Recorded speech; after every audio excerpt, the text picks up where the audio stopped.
allez me dire, et la cantatrice chauve dans tout ça? Oui, elle arrive. La cantatrice chauve, eh bien, je pense qu'elle est prête. Il me reste à vous souhaiter la bienvenue en Absurdie.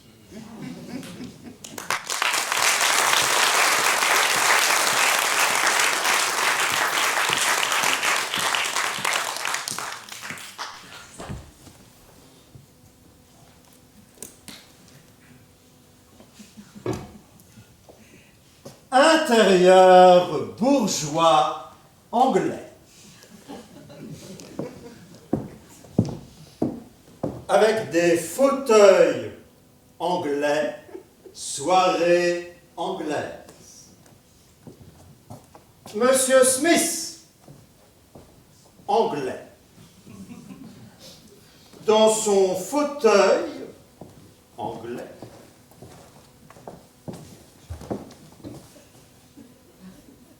Avec ses pantoufles anglaises. Fume sa pipe anglaise.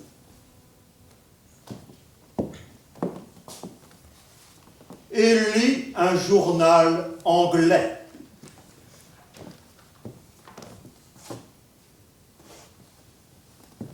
Près d'un feu anglais.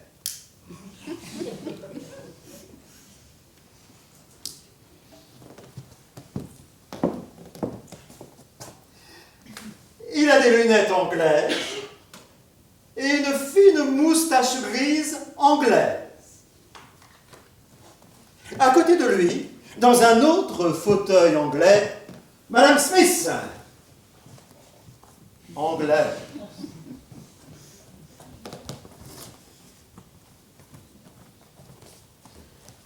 Un long moment de silence anglais. La pendule anglaise frappe 17 coups anglais.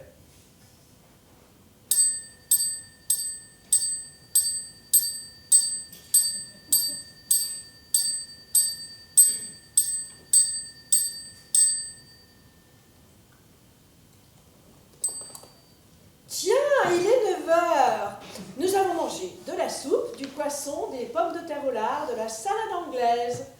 Les enfants ont bu de l'eau anglaise. Nous avons bien mangé ce soir. C'est parce que nous habitons dans les environs de Londres et que notre nom est Smith.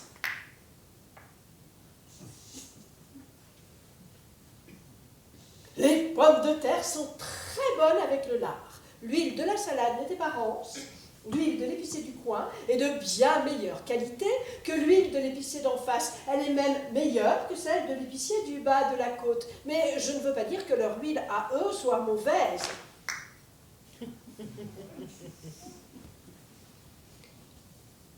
Pourtant, c'est toujours l'huile de l'épicier du coin qui est la meilleure.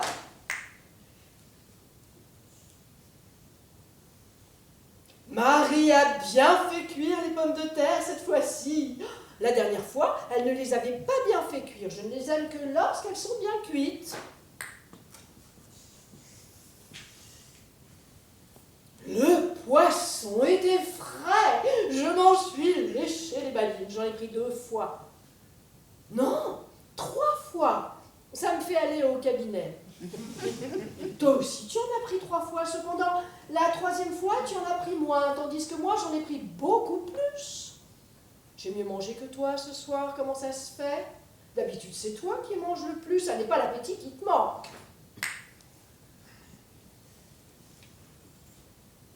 Cependant, la soupe était peut-être un peu trop salée. Et elle avait plus de sel que toi.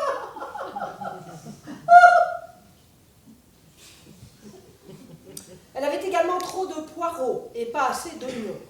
Je regrette de ne pas avoir conseillé à Marie d'y ajouter un peu d'anis étoilé. La prochaine fois, je saurai m'y prendre.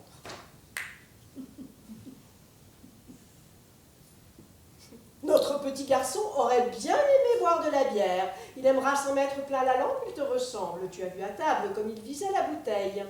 Mais moi, J'ai versé dans son verre de l'eau de la carafe, il avait soif et il a bu. Et là, elle me ressemble.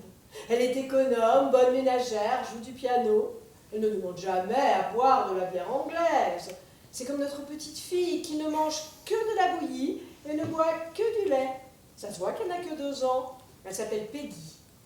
La tarte au coin et aux haricots a été formidable. On aurait bien fait, peut-être, de prendre au dessert un petit verre de vin de Bourgogne australien. Mais je n'ai pas apporté de vin à table pour ne pas donner aux enfants une mauvaise preuve de gourmandise. Il faut leur apprendre à être sobres et mesurés dans la vie.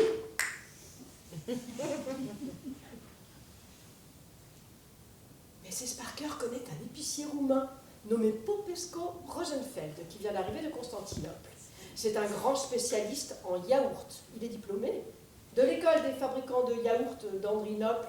J'irai demain lui acheter une pleine marmite de yaourt roumain folklorique. Oh, on n'a pas souvent des choses comme ça ici, dans les environs de Londres. Le yaourt est excellent pour l'estomac, les reins, l'appendicite et l'apothéose. C'est ce que m'a dit le docteur Mackenzie Kim, qui soigne les enfants de nos voisins, les Jones. C'est un bon médecin, on peut avoir confiance en lui. Il ne recommande jamais d'autres médicaments que ceux dont il a fait l'expérience sur lui-même. Avant de faire opérer Parker, c'est lui d'abord qui se fait opérer du foie sans être aucunement malade. Mais alors, comment se fait-il que le docteur s'en soit tiré et que Parker en soit mort? Parce que l'opération a réussi chez le médecin et n'a pas réussi chez Parker. Alors Mackenzie n'est pas un bon docteur. L'opération aurait dû réussir chez tous les deux, ou alors tous les deux auraient dû succomber. Pourquoi? Un médecin consciencieux doit mourir avec le malade s'ils ne peuvent pas guérir ensemble. Le commandant d'un bateau périt avec le bateau dans les vagues. Il ne lui survit pas. Mais on ne peut pas comparer un malade et un bateau. Pourquoi pas? Le bateau a aussi ses maladies. D'ailleurs, ton docteur est aussi sain qu'un vaisseau. Voilà pourquoi encore il devait périr en même temps que le malade, comme le docteur et son bateau. Ah. Je n'y avais pas pensé, c'est peut-être juste. Et alors, quelle conclusion en tires-tu? C'est que tous les docteurs ne sont que des charlatans. Et tous les malades aussi. Seule la marine est honnête en Angleterre. Mais pas les marins. Naturellement. Pause.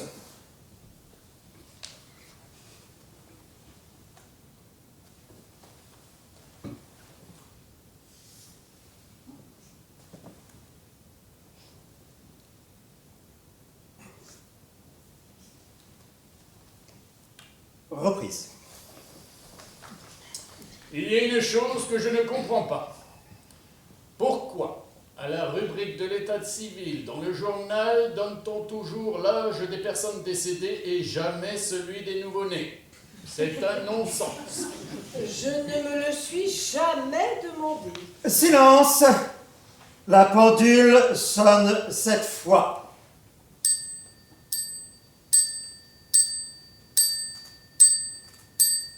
Silence. La pendule sonne 3 fois. Silence. La pendule ne sonne aucune fois. Tiens, c'est écrit que Bobby Watson est mort. Oh mon Dieu, le pauvre, et quand est-ce qu'il est mort? Pourquoi prends-tu cet air étonné? Tu le savais bien, il est mort il y a 2 ans. Tu te rappelles, on a été à son enterrement il y a 1 an et demi. Bien sûr que je me rappelle. Je me suis rappelé tout de suite. Mais je ne comprends pas pourquoi toi, tu as été si étonné de voir ça sur le journal. Ça n'y était pas sur le journal. Il y a déjà 3 ans qu'on a parlé de son décès. Je m'en suis souvenu par association d'idées. Dommage. Il était si bien conservé. C'était le plus joli cadavre de Grande-Bretagne. Oh. Il ne paraissait pas son âge. Pauvre Bobby. Il y avait 4 ans qu'il était mort et il était encore chaud. Un véritable cadavre vivant. Et comme il était gai. La pauvre Bobby. Tu veux dire le pauvre Bobby? Non, c'est à sa femme que je pense. Elle s'appelait comme lui, Bobby. Bobby Watson. Comme ils avaient le même nom, on ne pouvait pas les distinguer l'un de l'autre lorsqu'on les voyait ensemble. Ce n'est qu'après sa mort à lui qu'on a vraiment pu savoir qui était l'un et qui était l'autre. Pourtant, aujourd'hui encore, il y a des gens qui la confondent avec le mort et lui présentent des condoléances. Tu la connais? Je ne l'ai vue qu'une fois, par hasard, à l'enterrement de Bobby.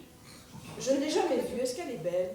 Elle a des traits réguliers. Pourtant, on ne peut pas dire qu'elle est belle. Elle est trop grande et trop forte. Ses traits ne sont pas réguliers, pourtant, on peut dire qu'elle est très belle. Elle est un peu trop petite et trop maigre. Elle est professeure de chant. La pendule sonne 5 fois.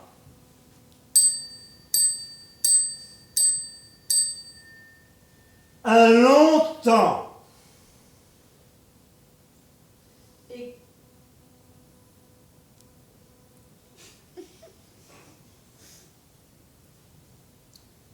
Et quand pensent-ils se marier tous les deux? Le printemps prochain au plus tard.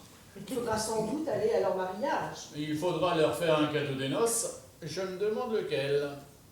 Et pourquoi ne leur offririons-nous pas un des 7 plateaux d'argent dont on nous a fait don à notre mariage à nous et qui ne nous ont jamais servi à rien? Court silence, la pendule sonne 2 fois. C'est triste pour elles d'être demeurées veuves si jeunes. Heureusement qu'ils n'ont pas eu d'enfants. Il ne leur manquait plus que ça, pauvres femmes, des enfants, mais qu'est-ce qu'elle en aurait fait? Elle est encore jeune, elle peut très bien se remarier. Le deuil lui va si bien. Et qui prendra soin des enfants? Tu sais bien qu'ils ont un garçon et une fille. Comment s'appelle-t-il? Bobby et Bobby, comme leurs parents. L'oncle de Bobby Watson, le vieux Bobby Watson, est riche et il aime le garçon. Il pourrait très bien se charger de l'éducation de Bobby. Ce serait naturel. Et la tante de Bobby Watson, la vieille Bobby Watson, pourrait à son tour se charger de l'éducation de Bobby Watson, la fille de Bobby Watson. Comme ça, la maman de Bobby Watson, Bobby, pourrait se remarier. Elle a quelqu'un en vue. Oui, un cousin de Bobby Watson. Qui? Bobby Watson. De quel Bobby Watson parles-tu? Bobby Watson, le fils du vieux Bobby Watson. L'autre oncle de Bobby Watson, le mort. Non, ce n'est pas celui-là, c'est un autre. C'est Bobby Watson, le fils de la vieille Bobby Watson, la tante de Bobby Watson le mort. Tu veux parler de Bobby Watson, le commis voyageur? Tous les Bobby Watson sont commis voyageurs. Quel dur métier.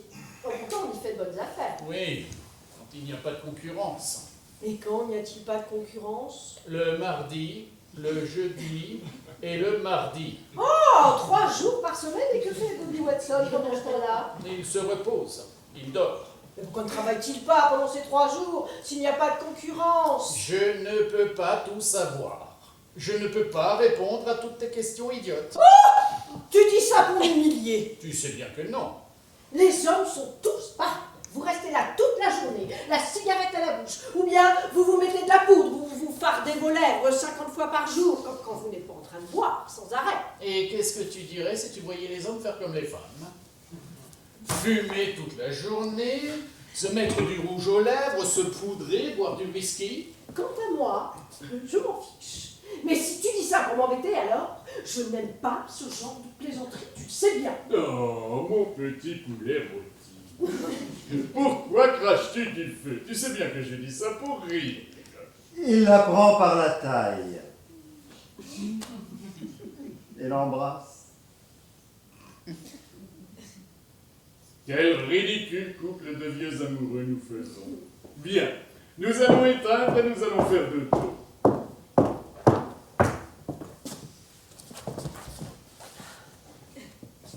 Je suis la bonne.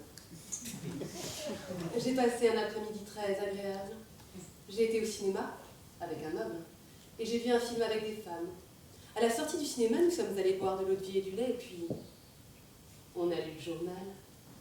J'espère que vous avez passé une après-midi très agréable, que vous êtes allé au cinéma avec un homme et que vous avez bu de l'eau de vie et du lait. Et le journal. Madame et monsieur Martin, vos invités sont à la porte. Ils m'attendaient. Ils n'osaient pas entrer tout seuls. Ils devaient dîner avec vous ce soir. Ah oui, nous les attendions. Et on avait faim. Comme on ne les voyait plus venir, on allait manger sans eux. Vous n'auriez pas dû vous absenter. C'est vous qui m'avez donné la permission. On ne l'a pas fait exprès.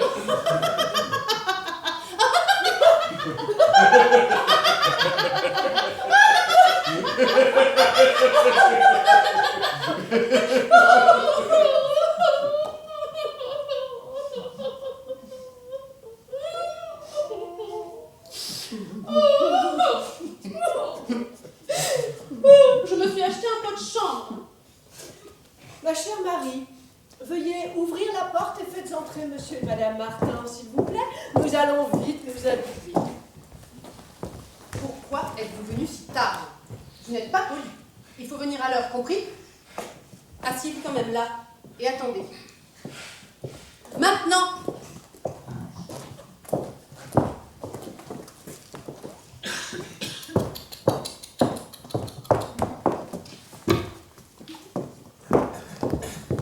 Madame Martin et Monsieur Martin s'assoient l'un en face de l'autre.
Sans se parler. Il se sourit avec timidité.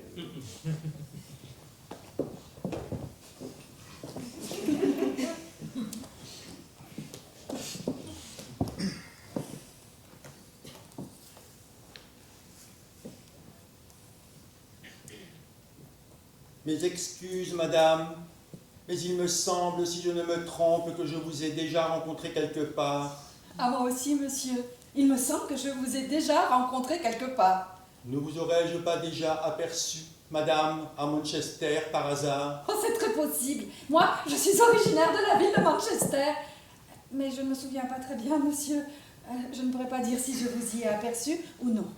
Mon Dieu, comme c'est curieux. Moi aussi, je suis originaire de la ville de Manchester, madame. Comme c'est curieux. Comme c'est curieux. Seulement moi, madame, j'ai quitté la ville de Manchester il y a 5 semaines environ. Oh, comme c'est curieux. Quelle bizarre coïncidence. Moi aussi, monsieur. J'ai quitté la ville de Manchester il y a 5 semaines environ. J'ai pris le train d'une demi après 8 le matin, qui arrive à Londres à 1 quart avant 5, madame. Comme c'est curieux. Comme c'est bizarre. Et quelle coïncidence. J'ai pris le même train, monsieur, moi aussi. Mon Dieu, comme c'est curieux. Peut-être bien alors, madame, que je vous ai vu dans le train. C'est bien possible. Oh, ce n'est pas exclu. C'est plausible. Et après tout, pourquoi pas? Je Mais voyageais, je n'en ai aucun souvenir, monsieur. je voyageais en 2e classe, madame. Il n'y a pas de 2e classe en Angleterre, mais je voyage quand même en 2e classe. Oh, comme c'est bizarre. Que c'est curieux. Et quelle coïncidence. Moi aussi, monsieur, je voyageais en 2e classe. Ma place était dans le wagon numéro 8, 6e compartiment, madame. Oh, comme c'est bizarre! Oh, que c'est curieux! Et quelle coïncidence! Moi, ma place aussi était dans le wagon numéro 8, 6e compartiment, monsieur.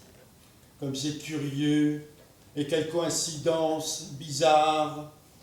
Peut-être nous sommes-nous rencontrés dans le 6e compartiment, chère madame. Oh, la chose est bien possible. Oh, et ce n'est pas du tout exclu. Mais je ne m'en souviens pas très bien, cher monsieur. À vrai dire, chère madame, moi non plus je ne m'en souviens pas. Mais il est possible que nous nous soyons aperçus là. Et si j'y pense bien,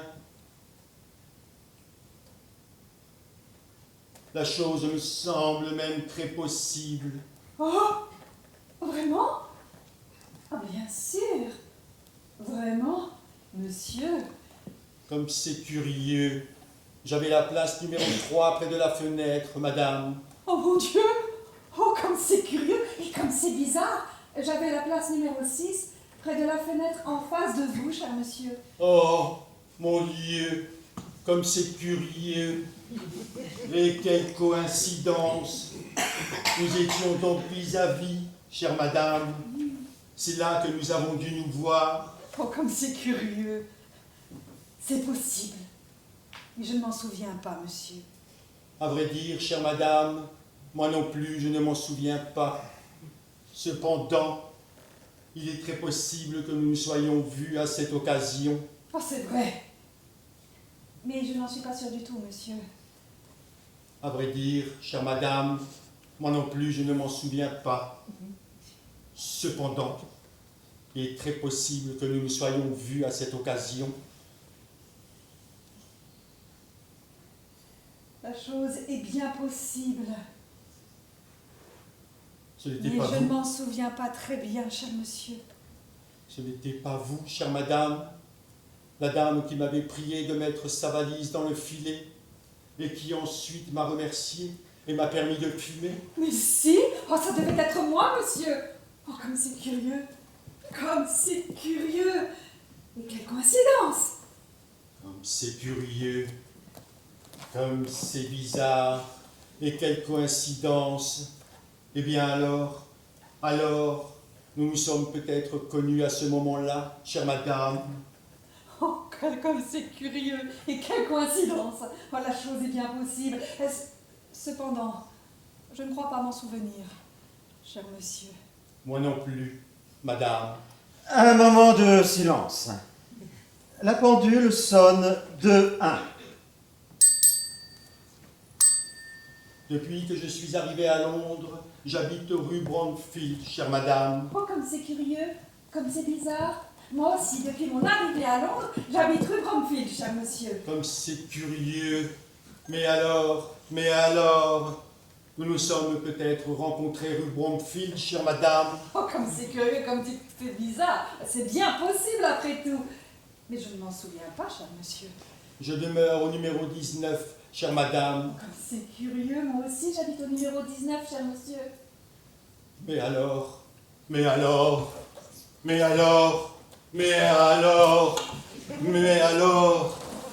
nous nous sommes peut-être vus dans cette maison, chère madame. C'est bien possible. Mais je ne m'en souviens pas, cher monsieur. Mon appartement est au 5e étage. C'est le numéro 8, chère madame. Oh, comme c'est curieux! Mon Dieu, comme c'est bizarre! Et quelle coïncidence! Moi aussi, j'habite au 5e étage dans l'appartement numéro 8, cher monsieur. Comme c'est curieux. Comme c'est curieux. Comme c'est curieux. Et quelle coïncidence! Vous savez, dans ma chambre à coucher, j'ai un lit. Mon lit est couvert d'un édredon vert. Cette chambre, avec ce lit et son édredon vert, se trouve au fond du corridor, entre les water et la bibliothèque, chère madame. Quelle coïncidence! Ah mon Dieu! Quelle coïncidence! Ma chambre à coucher a elle aussi un lit avec un édredon vert.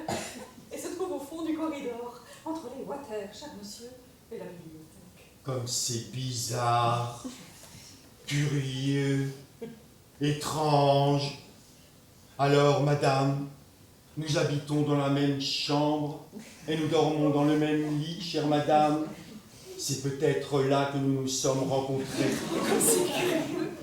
Mais quelle coïncidence. C'est bien possible que nous nous y soyons rencontrés. Et peut-être même la nuit dernière. Et je ne m'en souviens pas, cher monsieur. J'ai une petite fille. Ma petite fille, elle habite avec moi, chère madame. Elle a 2 ans. Elle est blonde. Elle a un œil blanc et un œil rouge. Elle est très jolie. Elle s'appelle Alice, chère madame. Bizarre coïncidence. Moi aussi, j'ai une petite fille. Elle a 2 ans. Un œil blanc, un œil rouge. Elle est très jolie. Elle s'appelle aussi Alice, cher monsieur. Comme c'est curieux. Et quelle coïncidence bizarre. C'est peut-être la même, chère madame. Oh, comme c'est curieux. C'est bien possible, cher monsieur. Un assez long moment de silence. La pendule sonne 29 fois.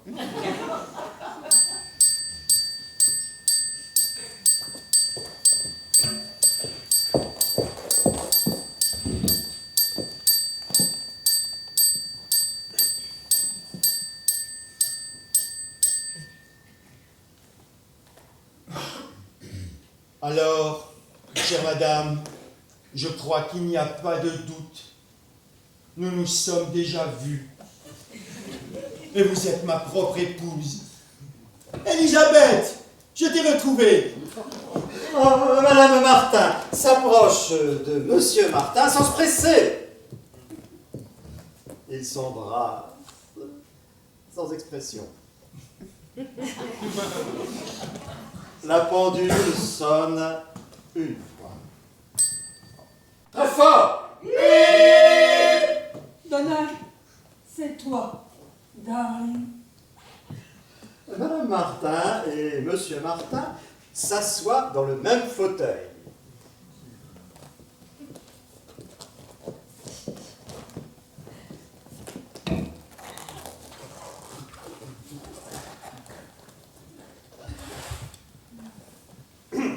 Madame Martin et Monsieur Martin s'assoient dans le même fauteuil.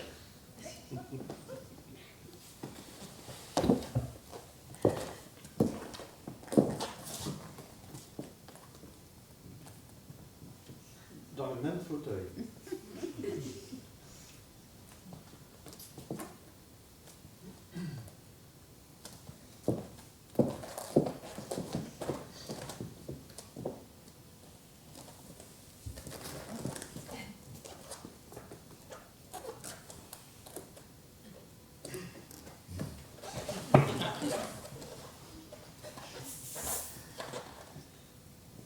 Ils se tiennent embrassés.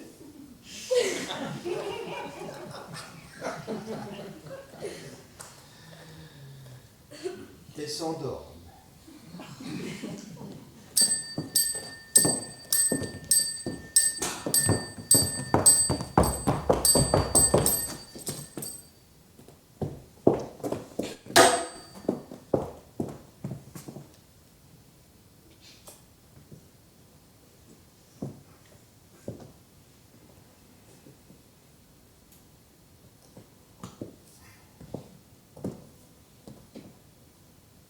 Elisabeth et Donald sont maintenant trop heureux pour pouvoir m'entendre. Je puis donc vous révéler un secret. Elisabeth n'est pas Elisabeth. Donald n'est pas Donald. En voici la preuve. L'enfant dont parle Donald n'est pas la fille d'Elisabeth. Ce n'est pas la même personne. L'enfant de Donald a un œil blanc et un autre rouge, tout comme la fillette d'Elisabeth. Mais tandis que la fille de Donald a l'œil blanc à droite et l'œil rouge à gauche, l'enfant d'Elisabeth, lui, a l'œil rouge à droite et le blanc à gauche. Ainsi, tout le système d'argumentation de Donald s'écroule en se heurtant à ce dernier obstacle qui anéantit toute sa théorie. Malgré les coïncidences extraordinaires qui semblent être des preuves définitives, Elisabeth et Donald, n'étant pas les parents du même enfant, ne sont pas Donald et Elisabeth. Il a beau croire qu'il est Donald, elle a beau se croire Elisabeth. Il a beau croire qu'elle est Elisabeth, elle a beau croire qu'il est Donald. Il se trompe amèrement. Mais qui est le véritable Donald? Quelle est la véritable Elisabeth? Qui donc a intérêt à faire durer cette confusion? Je n'en sais rien. Ne tâchons pas de le savoir. Laissons les choses comme elles sont.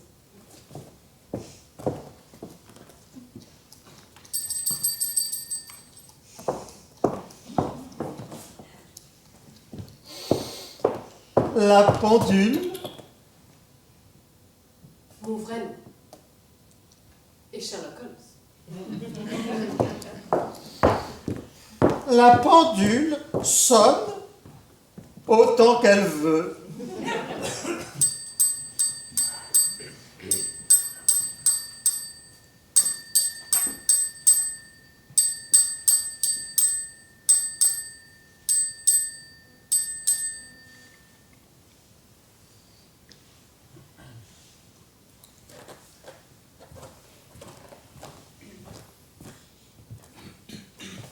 Oublions, darling, tout ce qui ne s'est pas passé entre nous. Et maintenant que nous nous sommes retrouvés, tâchons de ne plus nous perdre et vivons comme avant. Oui, darling.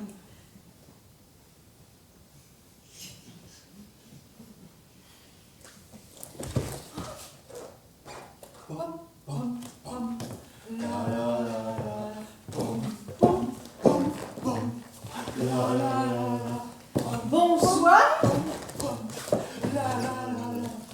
chers amis. Excusez-nous de vous avoir fait attendre si longtemps. Nous avons pensé que nous devions vous rendre les honneurs auxquels vous avez droit.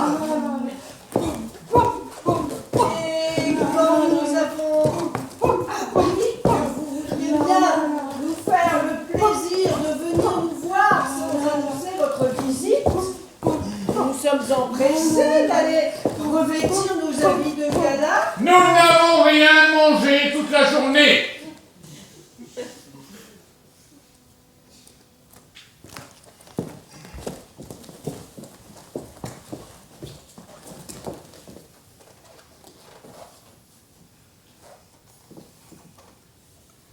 Il y a 4 heures que nous vous attendons. Pourquoi êtes-vous venu en retard?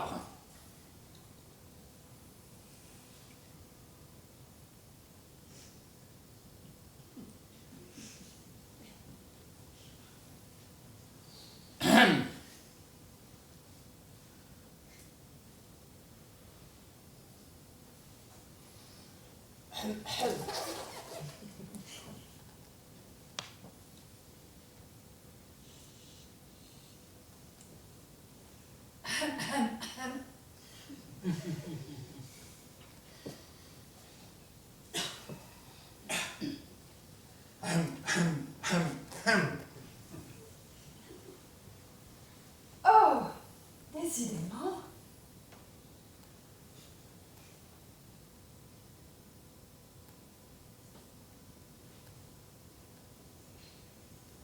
Nous sommes tous enrhumés.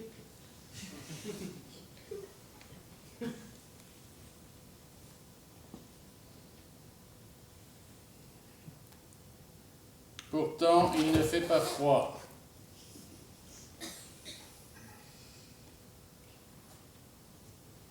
Il n'y a pas de courant d'air.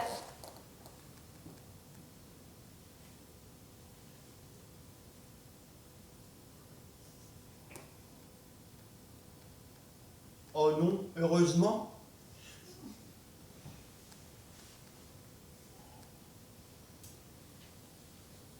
Ah là là là là.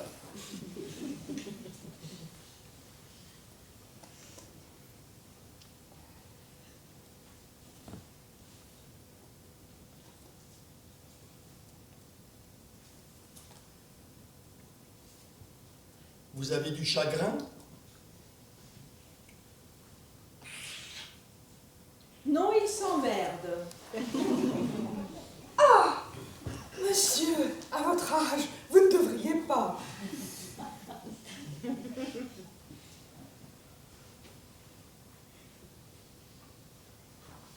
Le cœur n'a pas d'âge.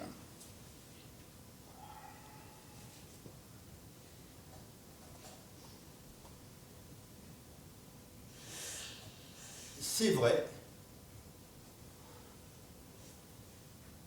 On le dit. On dit aussi le contraire.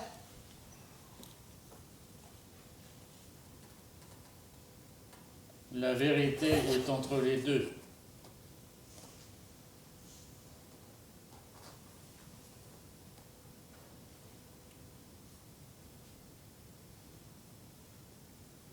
C'est juste. Vous qui voyagez souvent, vous devriez pourtant avoir des choses intéressantes à nous raconter. Puis chérie, qu'est-ce que tu as vu aujourd'hui? Ce n'est pas la peine, on ne me croirait pas. Nous n'allons pas mettre en doute votre bonne foi. Vous nous offenseriez si vous le pensiez. Tu les offenserais, chérie, si tu le pensais. Eh bien, j'ai assisté aujourd'hui à une chose extraordinaire. Une chose incroyable. Dis vite, chérie. Ah, on va s'amuser. Eh bien, aujourd'hui, en allant au marché pour acheter des légumes qui sont de plus en plus chers, Qu'est-ce que ça va devenir? Il ne faut pas interrompre, chérie, Vilaine. j'ai vu, dans la rue, à côté d'un café, un monsieur, convenablement vêtu, âgé d'une 50aine d'années. Même pas. Qui quoi? Qui quoi? Faut pas interrompre, chérie, tu es dégoûtante. Chérie, c'est toi qui as interrompu le premier. Mufle! Chut! Qu'est-ce qu'il faisait, le monsieur? Vous allez dire que j'invente. Il avait mis un genou par terre et se tenait penché. Oh! Oui, penché. Pas possible. Si, penché. Oh. Je me suis approchée de lui pour voir ce qu'il faisait. Eh bien, Il nouait les lacets de sa chaussure qui s'étaient défaits. Fantastique! si ce n'était pas vous, je ne le croirais pas. Pourquoi pas? On voit des choses encore plus extraordinaires quand on circule.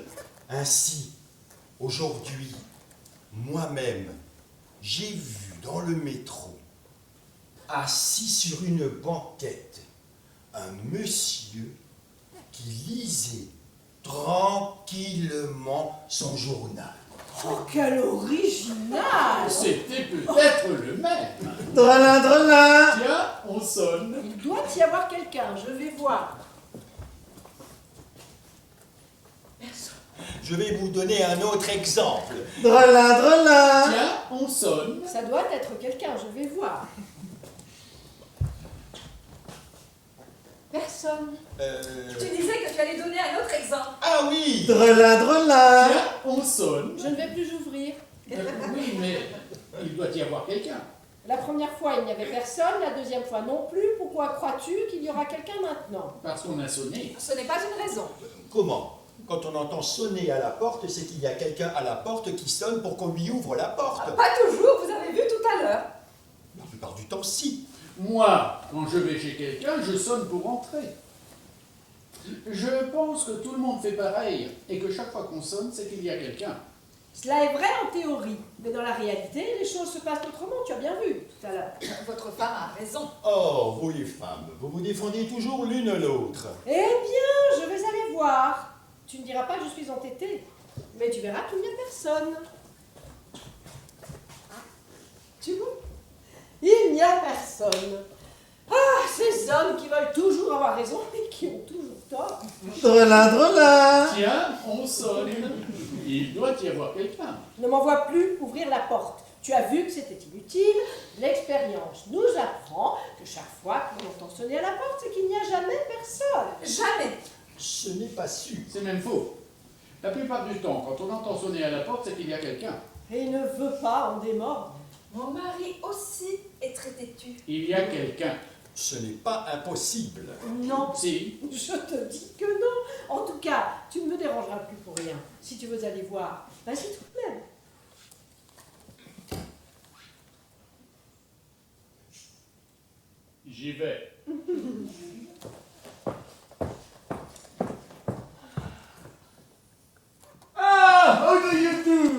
C'est le capitaine des pompiers. Bonjour, mesdames et messieurs. Bonjour, madame Smith. Vous avez l'air fâché. C'est que, voyez-vous, ma femme est un peu humiliée de ne pas avoir eu raison. Il y a eu, monsieur le capitaine des pompiers, une controverse entre madame et monsieur Smith. Ça ne vous regarde pas?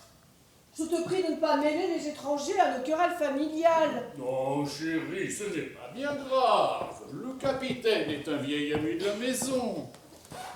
Sa mère me faisait la cour. Son père, je le connaissais. Il m'avait demandé de lui donner ma fille en mariage quand j'en aurais une. Il est mort en attendant. Ce n'est ni sa faute à lui, ni la vôtre. Enfin, de quoi s'agit-il? Mon mari prétendait... Non, c'est toi qui prétendais. Oui, c'est elle. Ah non, c'est lui. Ne vous énervez pas.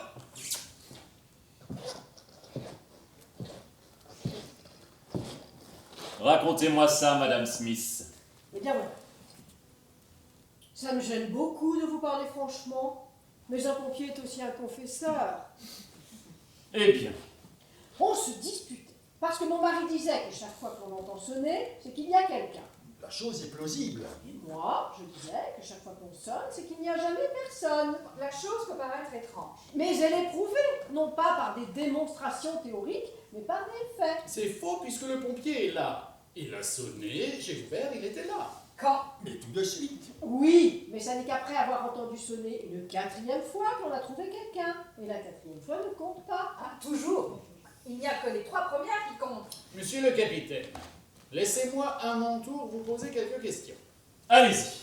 Quand j'ai ouvert et que je vous ai vu, c'était bien vous qui aviez sonné. Oui, c'était moi. Vous étiez à la porte. Vous sonniez pour entrer. Je ne le dis pas. Tu vois, j'avais raison. Quand on entend sonner, c'est que quelqu'un sonne. Tu ne peux pas dire que le capitaine n'est pas quelqu'un. Certainement pas. Je te répète que je te parle seulement des 3 premières fois, puisque la quatrième ne compte pas. Et quand on a sonné la première fois, c'était vous? Non, ce n'était pas moi. Vous voyez, on sonnait et il n'y avait personne. C'était peut-être quelqu'un d'autre. Il y avait longtemps que vous étiez à la porte 3 quarts d'heure. et vous n'avez vu personne. Personne, j'en suis sûr. Est-ce que vous avez entendu sonner la deuxième fois? Oui, ce n'était pas moi non plus et il n'y avait toujours personne. Ah, victoire! J'ai eu raison! Pas si vite! Et qu'est-ce que vous faisiez à la porte? Rien. Je restais là. Je pensais à des tas de choses. Mais la 3e fois, ce n'est pas vous qui aviez sonné? Si, c'était moi. Mais quand on a ouvert, on ne vous a pas vu. C'est parce que je me suis caché, pour rire. Oh, ne riez pas, monsieur le capitaine, l'affaire est trop triste. En somme, nous ne savons toujours pas si lorsqu'on sonne à la porte, il y a quelqu'un ou non. Jamais personne. Toujours quelqu'un. Je vais vous mettre d'accord. Vous avez un peu raison tous les deux. Lorsqu'on sonne à la porte, des fois, il y a quelqu'un. D'autres fois, il n'y a personne. Ça me paraît logique. Je le crois aussi. Les choses sont simples en réalité. Embrassez-vous. On s'est déjà embrassé tout à l'heure. Ils s'embrasseront demain. Ils ont tout le temps. Monsieur le capitaine, puisque vous nous avez aidé à mettre tout cela au clair, restez encore un peu, mettez-vous à l'aise, enlevez votre casque et asseyez-vous un instant. Excusez-moi, mais je ne peux pas rester longtemps. Je veux bien enlever mon casque, mais je n'ai pas le temps de m'asseoir. Je vous avoue que je suis venu chez vous pour tout à fait autre chose. Je suis en mission de service. Et qu'y a-t-il pour votre service, monsieur le capitaine? Je vais vous prier de vouloir bien excuser mon indiscrétion. Puis-je devant eux? Ne vous gênez pas. Nous sommes de vieux amis. Ils nous racontent tout. Dites, Eh bien voilà, est-ce qu'il y a le feu chez vous? Pourquoi nous demandez-vous ça? Ah, c'est parce que, excusez-moi, j'ai l'ordre d'éteindre tous les incendies dans la ville. Tous? Oui, tous. Je ne crois pas, je ne sais pas, voulez-vous que j'aille voir? il ne doit rien y avoir, ça ne sent pas le roussi. Rien du tout? Vous n'auriez pas un petit feu de cheminée? Quelque chose qui brûle dans le grenier ou dans la cave? Un petit début d'incendie au moins? Écoutez, je ne voudrais pas vous faire de peine, mais je crois bien qu'il n'y a rien chez nous pour le moment, mais je vous promets de vous avertir dès qu'il y aura quelque chose. N'y manquez pas. vous me rendriez service. C'est promis. Et chez vous, ça ne brûle pas non plus? Non, malheureusement. Les affaires vont plutôt mal en ce moment. Très mal. Il n'y a presque rien. Quelques bricoles, une grange, une cheminée, rien de sérieux. Ça ne rapporte pas. Comme il n'y a pas de rendement, la prime à la production est très maigre. C'est partout pareil, rien ne va. Le commerce, l'agriculture, cette année c'est comme pour le feu. Ça ne marche pas. Pas de blé, pas de feu. Pas d'inondation non plus. Mais il y a du sucre. C'est parce qu'on le fait venir de l'étranger. Pour les incendies, c'est plus difficile. Trop de taxes. Il y a tout de même, mais c'est assez rare aussi, une asphyxie au gaz ou deux. Ainsi, une jeune femme s'est asphyxiée la semaine dernière. Elle avait laissé le gaz ouvert. Elle l'avait oublié. Non, mais elle a cru que c'était son peigne. Ces confusions sont toujours dangereuses. Est-ce que vous êtes allé voir chez le marchand d'allumettes? Rien à faire, il est assuré contre l'incendie. Allez donc voir de ma part le vicaire de Wakefield. Je n'ai pas le droit d'éteindre le feu chez les prêtres. L'évêque se fâcherait. Ils éteignent leur feu tout seuls ou bien ils le font éteindre par des vestales. Essayez voir chez Durand. Je ne peux pas non plus. Il n'est pas anglais, il est naturalisé seulement. Les naturalisés ont le droit d'avoir des maisons, mais pas celui de les faire éteindre si elles brûlent. Pourtant, quand le feu s'y est mis l'année dernière, on l'a vu se éteint quand même. Il a fait ça tout seul, clandestinement. Oh, ce n'est pas moi qui irai le dénoncer. Moi non plus. Monsieur le capitaine, puisque vous n'êtes pas trop pressé, restez encore un peu, vous nous feriez plaisir. Voulez-vous que je vous raconte des anecdotes? Oh, bien sûr, vous êtes charmant. Oui, oui, des anecdotes. Bravo! Et ce qui est encore plus intéressant, c'est que les histoires de pompiers sont vraies, toutes, et vécues. Je parle de choses que j'ai expérimentées moi-même. La nature, rien que la nature, pas les livres. C'est exact. D'ailleurs, la vérité ne se trouve pas dans les livres, mais dans la vie. Commencez. Commencez. Silence. Il commence. Excusez-moi, ne me regardez pas comme ça. Vous me gênez, vous savez que je suis timide. Il est charmant. Je vais tâcher de commencer quand même, mais promettez-moi de ne pas écouter. Mais si on n'écoutait pas, on ne vous entendrait pas. Je n'y avais pas pensé. Gosse, je vous l'ai dit, c'est un gosse. Oh, le cher enfant. Courage. Bien voilà. Le chien et le bœuf, fable expérimentale. Une fois, un autre bœuf demandait à un autre chien: « Pourquoi n'as-tu pas avalé ta trompe ?»« Pardon, répondit le chien, c'est parce que j'avais cru que j'étais un éléphant. » Quelle est la morale? Ah, c'est à vous de la trouver. Il a raison. Une autre. Ah, un jeune veau avait mangé trop de verre pilé. En conséquence, il fut obligé d'accoucher. Il mit au monde une vache. Cependant, comme le veau était un garçon, la vache ne pouvait pas l'appeler maman. Elle ne pouvait pas non plus lui dire papa, car le veau était trop petit. Le veau fut alors obligé de se marier, et la mairie prit alors toutes les mesures édictées par les circonstances à la mode. À la mode de quand? Comme les tripes. Vous la connaissiez donc? Elle était dans tous les journaux. Ça s'est passé pas loin de chez nous. Je vais vous en dire une autre. Le coq. Une fois, un coq voulut faire le chien. Mais il n'eut pas de chance, on le reconnut tout de suite. Par contre, le chien qui voulut faire le coq n'a jamais été reconnu. Je vais vous en dire une à mon tour. Le serpent et le renard. Une fois, un serpent s'approchant d'un renard lui dit: « Il me semble que je vous connais. » Le renard lui répondit: « Moi aussi. » Alors, dit le serpent, « Donnez-moi de l'argent. » « Un renard ne donne pas d'argent, répondit le rusé animal, qui, pour s'échapper, sauta dans une vallée profonde pleine de fraisiers et de miel de poule. Le serpent l'y attendait déjà, riant d'un rire méphistophélique.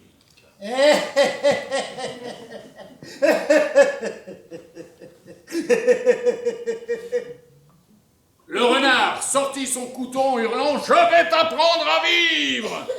Puis s'enfuit en tournant le dos. Il n'eut pas de chance. Le serpent fut plus vif. D'un coup de poing bien choisi, il frappa le renard en plein front, qui se brisa en 1000 morceaux tout en s'écriant: « Non, non, 4 fois non. Je ne suis pas ta fille. Oh, c'est pas mal, hein? Mes félicitations. Pas fameuse. Et puis je la connaissais. C'est terrible. Mais ça n'a pas été vrai. Si, malheureusement. C'est votre tour, madame. J'en connais une seule. Je vais vous la dire, elle s'intitule Le bouquet. Ma femme a toujours été romantique. C'est une véritable anglaise. Voilà. Une fois, un fiancé avait offert un bouquet de fleurs à sa fiancée qui lui dit « Merci ». Mais avant qu'elle lui eût dit « Merci », lui, sans dire un seul mot, lui prit les fleurs qu'il lui avait données pour lui donner une bonne leçon, et en lui disant « Je les reprends », il lui dit au revoir en les reprenant et s'éloigna par-ci, par-là. Oh, charmant. Vous avez une femme, Monsieur Smith, dont tout le monde est jaloux. C'est vrai. Ma femme est l'intelligence même. Elle est même plus intelligente que moi. En tout cas, elle est beaucoup plus féminine. On le dit. Encore une, capitaine. Oh non, il est trop tard. Dites quand même. Je suis trop fatigué. Rendez-nous ce service. Je vous en prie. Non. Vous avez un cœur de glace. Nous sommes sur des charbons ardents. Je vous en supplie. Soit. Il accepte. Ils vont encore nous embêter. Dommage, j'ai été trop poli.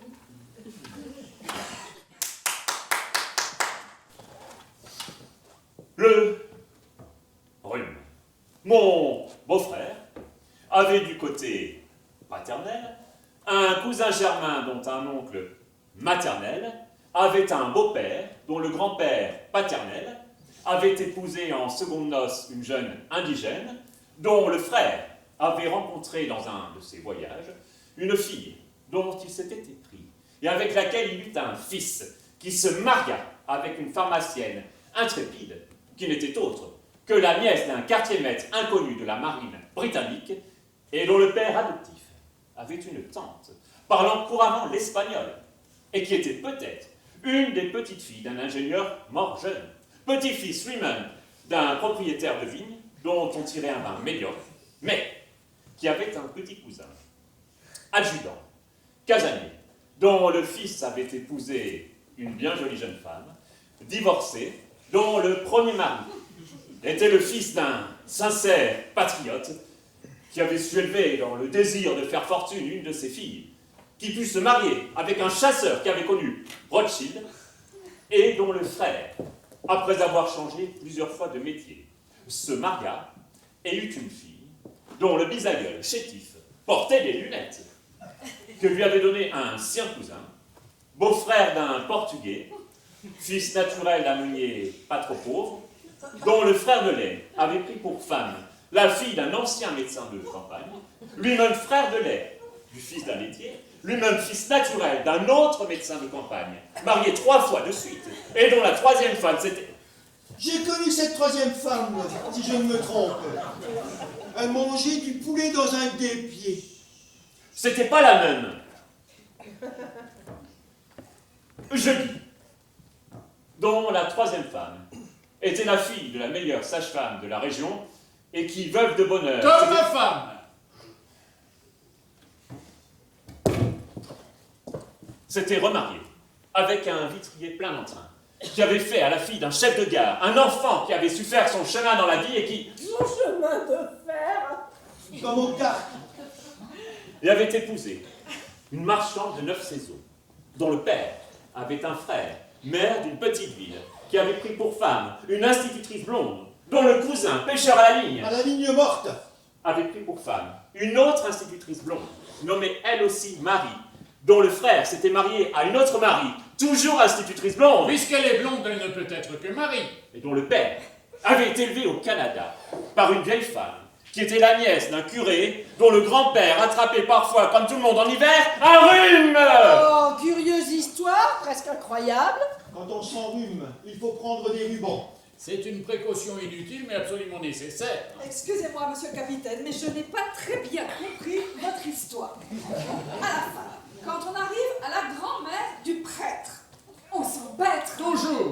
trempette entre les pattes du prêtre. Mais oui, recommencez, capitaine.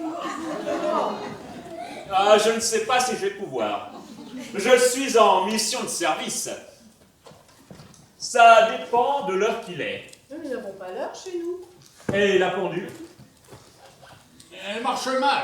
Elle a l'esprit de contradiction. Elle indique toujours le contraire de l'heure qu'il est. Madame, monsieur, que voulez-vous? Que venez-vous faire ici? Que madame et monsieur m'excusent, et ces dames et messieurs aussi. Je voudrais, à mon tour, vous dire une anecdote. Qu'est-ce qu'elle dit? Je crois que la bonne de nos amies devient folle. Elle veut elle aussi dire une anecdote. Pour qui se prend-elle? Oh! De quoi vous mêlez-vous? Vous êtes vraiment déplacée, Marie. Oh! Mais c'est elle! Pas possible! Et vous? Pas possible, ici. Qu'est-ce que ça veut dire tout ça? Vous êtes amis? Mais comment donc? Oh, heureuse de vous revoir. Enfin! C'est trop fort. Ici, chez nous, dans les environs de Londres. Ça n'est pas convenable. C'est elle qui a éteint les premiers feux. Je suis son petit génie.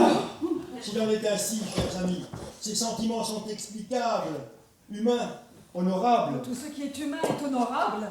Je n'aime tout de même pas la voir là, parmi nous. Elle n'a pas l'éducation nécessaire. Oh, vous avez trop de préjugés. Moi, je pense qu'une bonne, en somme, enfin, bien que cela ne me regarde pas, n'est jamais qu'une bonne. Même si parfois elle peut faire un assez bon détective. Lâche-moi. Oh, mais ne vous en faites pas. Ils ne sont pas si méchants que ça. Vous êtes attendrissants tous les deux, mais aussi un peu Oui, c'est bien le mot. trop voyants. Il y a une pudeur britannique. Excusez-moi encore une fois de préciser ma pensée incomprise des étrangers, voire spécialistes, grâce à laquelle, si je peux m'exprimer ainsi, enfin, je ne dis pas ça pour vous. Oh, je voulais vous raconter. Ne racontez rien. Aussi. Ma petite Marie, allez gentiment dans la cuisine y lire vos poèmes devant la glace. Tiens, sans être bonne, moi aussi je lis des poèmes devant la glace. Ce matin, quand tu t'es regardé dans la glace, tu ne t'es pas vu. C'est parce que je n'étais pas encore là. Je pouvais peut-être, quand même, vous réciter un petit poème. Ma petite Marie, vous êtes épouvantablement têtue. Je vais vous réciter un poème alors. C'est entendu. C'est un poème qui s'intitule Le feu. En l'honneur du capitaine. Le feu. Les polycans brillaient dans les bois. Une pierre prit feu. La forêt prit feu. Le château prit feu. Les hommes prirent feu. Les femmes prirent feu. Les oiseaux prirent feu. Les poissons prirent feu. L'eau prit feu. Le ciel prit feu. La cendre prit feu. La fumée prit feu. Le feu prit feu. Tout prit feu. Prit feu. Prit feu. Prit feu. Prit feu. Prit feu. Prit feu. Prit feu. Prit feu. Oh, cela m'a donné froid dans le dos. Il y a pourtant une certaine chaleur dans ces vers. J'ai trouvé ça merveilleux. Oh, tout de même. Vous exagérez. Écoutez, c'est vrai. Tout ça, c'est très subjectif, mais ça, c'est ma conception du monde. Mon rêve, mon idéal. Et puis, ça me rappelle que je dois partir. Puisque vous n'avez pas l'heure, moi, dans 3/4 d'heure et 16 minutes exactement, j'ai un incendie à l'autre bout de la ville. Il faut que je me dépêche, bien que ce ne soit pas grand-chose. Qu'est-ce que ce sera? Un petit feu de cheminée? Oh, même pas. Un feu de paille et une petite brûlure d'estomac. Alors nous regrettons votre départ. Vous avez été très amusant. Grâce à vous, nous avons passé un vrai quart d'heure cartésien.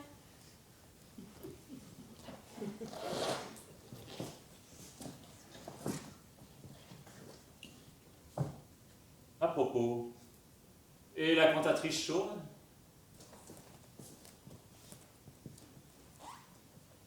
Elle se coiffe toujours de la même façon. Ah, alors, au revoir, messieurs, dames. Bonne chance et bon feu. Espérons-le, pour tout le monde.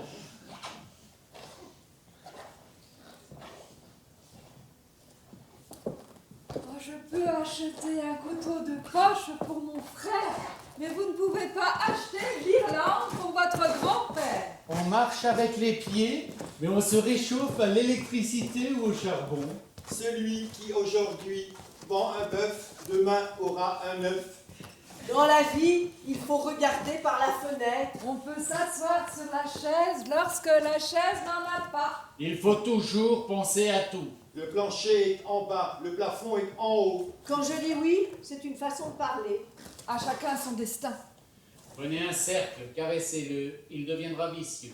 Le maître d'école apprend à lire aux enfants, mais la chatte à lait, c'est petit quand ils sont petits. Cependant que la vache nous donne ses queues. Quand je suis à la campagne, j'aime la solitude et le calme. Vous n'êtes pas encore assez vieux pour cela. Benjamin Franklin avait raison, vous êtes moins tranquille que lui. Quels sont les 7 jours de la semaine? Monday, Tuesday, Wednesday, Thursday, Friday, Saturday, Sunday. Edward is a clerk, his sister Nancy is a typist, and his brother William a shop assistant. Drôle de fait. J'aime mieux un oiseau dans un champ qu'une chaussette dans une brouette. Plutôt un filet dans un chalet que du lait dans un palais. La maison d'un Anglais est son vrai palais. Je ne sais pas assez d'espagnol pour me faire comprendre. Je te donnerai les pantoufles de ma belle-mère si tu me donnes le cercueil de ton mari. Je cherche un prêtre monophysite pour le marier avec notre bonne. Le pain est un arbre, tandis que le pain est aussi un arbre. Du chêne naît un chêne tous les matins à l'aube. Mon oncle vit à la campagne, mais ça ne regarde pas la sage-femme. Le papier, c'est pour écrire. Le chat, c'est pour le rat. Le fromage, c'est pour griffer. L'automobile va très vite, mais la cuisinière prépare mieux les plats. Ne soyez pas dindon, embrassez plutôt le conspirateur. Charity begins at home. J'attends que l'aqueduc vienne me voir à mon moulin. On peut prouver que le progrès social est bien meilleur avec du sucre. À bas le cirage! On ne fait pas briller ses lunettes avec du cirage noir! Oui, et avec l'argent, on peut acheter ce qu'on veut. J'aime mieux tuer à la plaque que de chanter dans mon jardin. Cacatoès! Cacatoès! Cacatoès! Cacatoès! Cacatoès! Cacatoès! Cacatoès! Cacatoès! Quelle cacade! Quelle cacade! Quelle cacade! Quelle cacade! Quelle cacade! Quelle cascade de cacade! Quelle cascade de cacade! Quelle cascade de cacade! Quelle cascade de cacade! Quelle cascade de cacade! Quelle cascade de cacade! Quelle cascade de cacade! Les chiens des puces! Les chiens des puces! Cactus! Coccyx! Cocu! Cocarda! Cochon! Tu nous en caques! J'aime mieux pondre un œuf que voler un bœuf! Laissez-moi grincer les dents! Caïman! Allons gifler Ulysse! Je m'en vais habiter ma calia dans les cacaoyers! Les cacaoyers, les cacaoyères donnent pas des cacahuètes, donnent du cacao! Les cacaoyers, les cacaoyères donnent pas des cacahuètes, donnent du cacao! Les cacaoyers, les cacaoyères donnent pas des cacahuètes, donnent du cacao! Les souris ont des sourcils, les sourcils n'ont pas de souris! Touche pas à ma bouche! Bouge pas la babouche! Bouche la touche, touche pas la bouche! La bouche bouge! Bouge ta bouche! Bouge le chasse-bouche! Bouge le chasse-bouche! Bouge le chasse-bouche! Escarmoucheur, escarmouché! Scaramouche, sainte ni touche! Dans la touche! Tu m'embouches! Ni touche ma cartouche! N'y touchez pas, elle est brisée! Sully! Prud'homme! François! Copé! Copé-Silly! Prud'homme François! Espèce de glouglouteur! Espèce de glouglouteur! Mariette, cul de marmite! Krishnamurti! Krishnamurti! Krishnamurti! Le pape dérape, le pape n'a pas de soupape, la soupape a un pape! Bazar! Balzac, Bazel! Bizarre! Beaux-Arts! Basé! A-E-I-O-U, A-E-I-O-U, A-E-I-O-U-I! D, C, D, F, G, L, M, P, N, P, R, S, T, V, W, X, Z! Du lait à l'ail! De l'ail à l'eau! Teuf, teuf, teuf, teuf, teuf, teuf, teuf, teuf, teuf! C'est! Pas Pas! là! C'est! Pas I! ici! C'est pas par là! C'est par ici! C'est pas ça là! C'est pas ici! C'est par ici! C'est pas par là! C'est par ici! C'est pas par ici! C'est pas possible! C'est par ici! C'est par là! C'est par ici! C'est pas par là! C'est par ici! C'est par là! C'est pas par là! C'est pas par là! C'est pas par là! C'est pas par là! C'est par ici! C'est pas par là! C'est par ici! C'est pas par là! C'est par ici! C'est pas par là! C'est par ici! C'est pas par là! c'est par ici. C'est par ici. Intérieur bourgeois anglais. Avec des fauteuils anglais, soirée anglaise. Monsieur Martin, anglais.